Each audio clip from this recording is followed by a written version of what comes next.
Je sais pas si vous avez vu passer ça.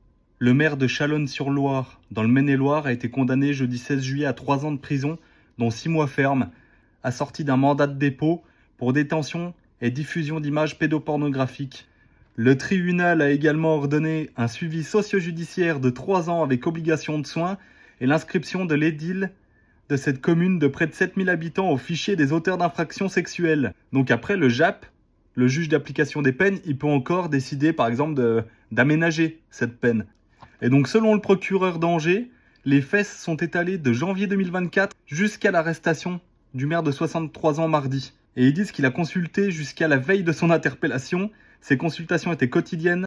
Quelques 4500 images et vidéos pédopornographiques ont été retrouvées sur ces appareils. Et ce maire, qui doute de rien, il explique qu'il recherchait des relations intimes avec des hommes, puis quelque chose a déraillé, il sait pas quoi. Il dit « Je voulais savoir ce qui se cachait derrière ces pseudos un peu effrayants », s'est défendu le condamné. « Je prenais peut-être du plaisir, mais pas de la façon dont vous pensiez. Je n'ai eu aucune jouissance sur ce type de photos ou vidéos, je vous l'affirme. » Mais tu détenais quand même 4500 images pédopornographiques. Mais aucun plaisir, hein, non, ça c'est sûr. Et vous voyez, les filles, ils ont osé voter contre une certaine loi par rapport aux violeurs d'enfants. Eh ben lui, il est censé prendre 6 mois avec les aménagements de peine, au pire on va dire il fait à peu près la moitié.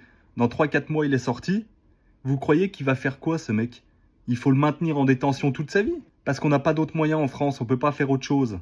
Mais ce mec-là, il va être en prison, il va être protégé en prison, parce qu'il va être mis dans un quartier protégé, parce qu'il faut pas le mettre avec les autres personnes, faut pas savoir pourquoi il est en prison, parce que sinon les autres ils vont s'en prendre à lui, hein, bien sûr. Mais il va en falloir combien des mecs comme ça, avant qu'il se passe vraiment quelque chose en France, qui est vraiment une prise de conscience?